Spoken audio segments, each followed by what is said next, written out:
अर्जुनोवाच पश्यामि देवांस्तव देवदेहे सर्वांस्तथा भूतविशेषसङ्घान्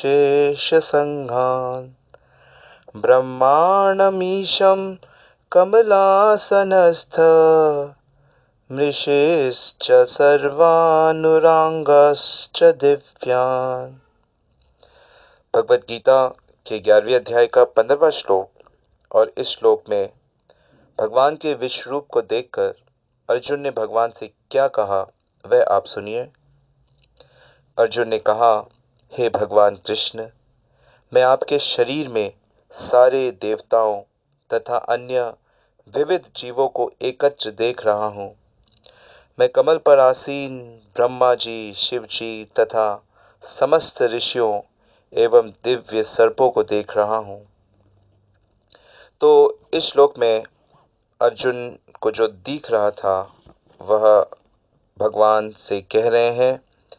भगवान ने अर्जुन को एक दिव्य दृष्टि प्रदान की है और उस दिव्य दृष्टि से अर्जुन के अंदर ऐसा सामर्थ्य आ गया कि वह भगवान श्री कृष्ण के दिव्य देह में सारे लोकों को देख रहा है। आप जानते हैं कि गर्भोदक्षाई विष्णु जो अनंत शेष के ऊपर लेटे हुए हैं, वह दिव्य सर्प अर्जुन को दिख रहा है। वो अनंत शेष एक दिव्य पर्सनालिटी है जो भगवान के ही एक अवतार हैं। अनंत शेष जी का जीवन बड़ा ही आनंद से भरा पड़ा है। वह भगवान लेटे जरूर हैं और योग निद्रा में हैं, और आप जानते हैं कि भगवान क्या सुन रहे हैं उस समय।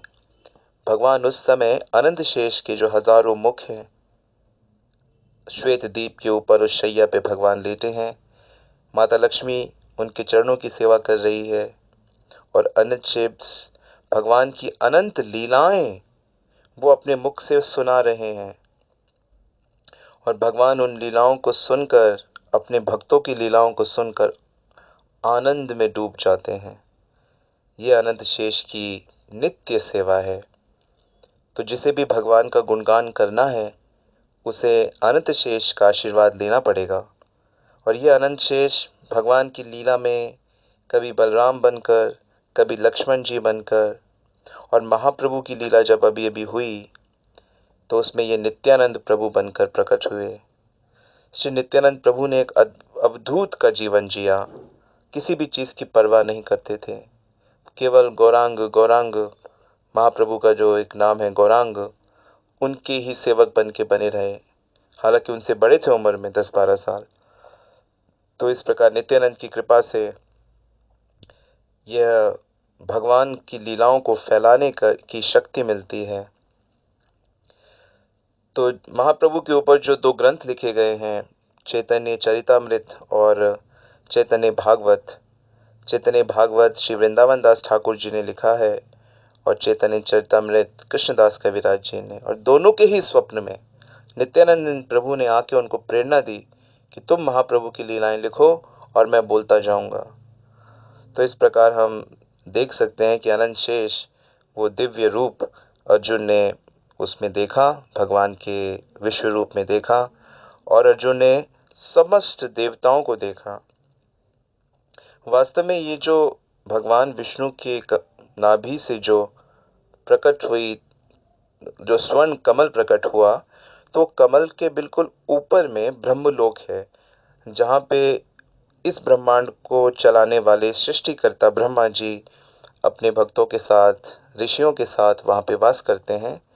और बिल्कुल नीचे में पाताल लोक होता है। इस बीच में पृथ्वी लोक और स्वर्ग लोक आदि होते हैं। और इस ब्रह्मांड के बाहर जो वैकुंठ आदि लोग होते हैं या ध्रुव लोक हैं, जहाँ पे भगवान विष्णु वास करते हैं। तो अर्जुन ने वो सब भी देखा, कैलाश देखा। कैलाश के अंदर एक बहुत विशाल एक वट वृक्ष है, बरगद का वृक्ष है। उस वृक्ष के नीचे भगवान शिव बैठते हैं और वहाँ पे हर समय साधुओं का मेला लगा रहता है, क्योंकि भगवान शिव का फेवरेट पास टाइम भगवान की कथा करना है।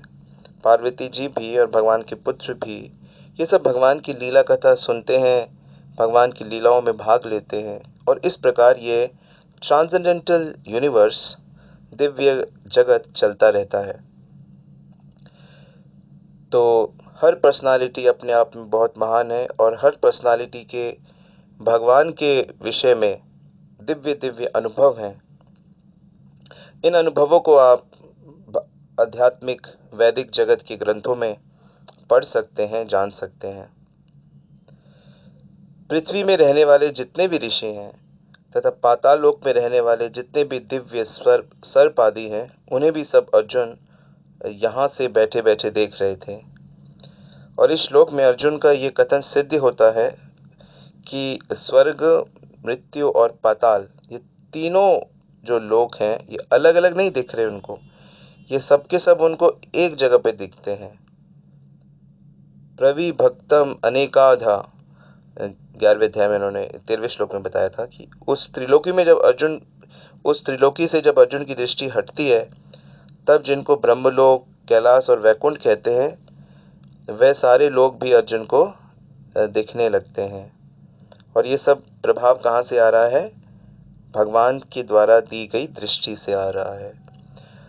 क्योंकि हम लोग आध्यात्मिक पथ में हैं और हम लोग भक्ति के पथ में हैं, तो हम सबको एक बात बहुत अच्छे से समझनी होगी, बहुत ही अच्छे से समझनी होगी कि इस रास्ते में हम भगवान के द्वारा दी गई शक्ति से ही आगे बढ़ते हैं। भगवान ही हमें ऐसे साधुओं से मिलाते हैं जिनसे हम प्रगति कर सकें, और फिर ऐसे साधु जो भगवत भक्त हैं वह हमें भगवान के निकट लेके जाते हैं। तो भगवान डायरेक्ट नहीं मिलाते अपने को, वो पहले अपने योग्य भक्तों से मिलाते हैं। तो भगवान दिव्य दृष्टि प्रदान करते हैं जिसकी मदद से हम लोग उन्हें देख सकते हैं। तो क्या है ये दिव्य दृष्टि? ये दिव्य दृष्टि यहाँ अर्जुन के केस में तो देवताओं की दृष्टि है, लेकिन एक नॉर्मल केस में जो भक्ति कर रहा है, ये भक्ति की दृष्टि है। हर वस्तु को भगवत कृपा रूप में देखना।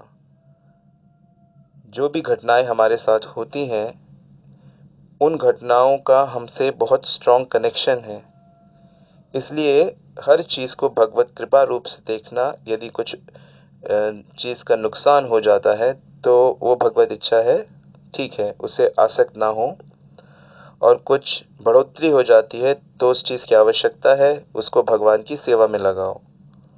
तो इस प्रकार हर समय उस कृपा को अनुभव करते रहना, ये भगवान के भक्तों की दृष्टि होती है। और समस्त जो ग्रह हैं और उन ग्रह के जो स्वामी हैं, जैसे कैलाश के भगवान शिव हैं, ब्रह्मा जी ब्रह्मलोक के स्वामी हैं, इंद्र स्वर्गलोक के स्वामी हैं, तो इस प्रकार अनंत कोटि ब्रह्मांड के जो भी नायक हैं, तो वो सब लोग भगवान के बहुत बड़े भक्त हैं। और हर युग में, चाहे वो सतयुग, त्रेता, द्वापर, कोई भी युग हो, उसमें देखा गया है कि अधिकांश समय राजा लोग, टॉप के जो पर्सनालिटीज़ हैं, वो भगवान की भक्ति करते हैं। और जब टॉप की पर्सनालिटी भगवान की भक्ति नहीं करते हैं, तो उनका आचरण करने वाले जो फॉलोअर्स हैं, वह भी भगवान की भक्ति नहीं कर पाते हैं। जैसे कि जब कोई दैत्य बड़ी पोजीशन में बैठ जाता है तो वो अपनी पावर से भगवत भक्ति को हटा देता है, जैसे कि रावण ने किया, कंस ने किया, हिरण्याक्ष ने किया। लेकिन ऐसी परिस्थिति में फिर भगवान आते हैं और इस सिचुएशन को ठीक करते हैं, क्योंकि जीवों का जो सुख है वह ईश्वर सन्निधि में ही है, ईश्वर सेवा में ही है, भक्तों की सेवा में ही जीव का परम सुख निहित है। इसलिए ये आवश्यक है कि हम लोग कैसे भी करके 24 घंटे अपने मन को भगवान की ओर लगा के रखें। ऑफ कोर्स इस बीच में बहुत सी दिक्कतें आती हैं, बहुत सी दिक्कतें बाहर रूप से आती हैं और बहुत सी दिक्कतें अंदर से आती हैं। बाहरी रूप से दिक्कतें कि हम कीर्तन नहीं कर सकते, भगवान के विषय में सुन नहीं सकते, हम इस तरह की सुविधाएं नहीं प्राप्त हैं, हमें इस तरह का माहौल नहीं प्राप्त है।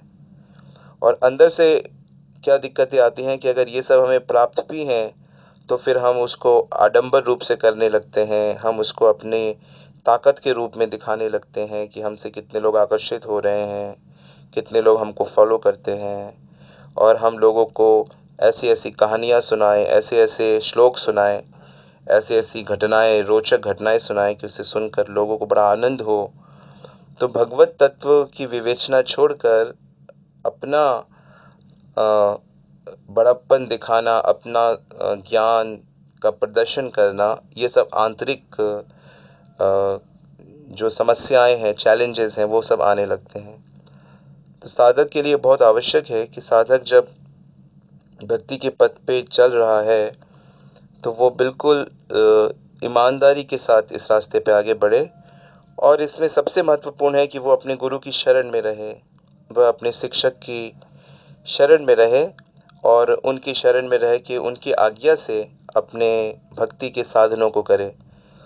रूप गोस्वामी भक्ति के क्षेत्र में यही बात सबसे पहले बताते हैं कि भक्ति वही व्यक्ति कर सकता है जिसको सबसे पहले किसी योग्य टीचर की शरण में जाना चाहिए, उनकी सेवा करनी चाहिए, उनसे जिज्ञासा करनी चाहिए, और उनकी शरण में रह के भक्ति के अंगों का ईमानदारी से पालन करना चाहिए। इस प्रकार धीरे धीरे उसकी जो स्वाभाविक जो उसके दोष होते हैं वह धीरे धीरे कम होने लगते हैं, और धीरे धीरे उसके आंतरिक आध्यात्मिक ज्ञान उसके अंदर आने लगता है और वह प्रगति करने लगता है।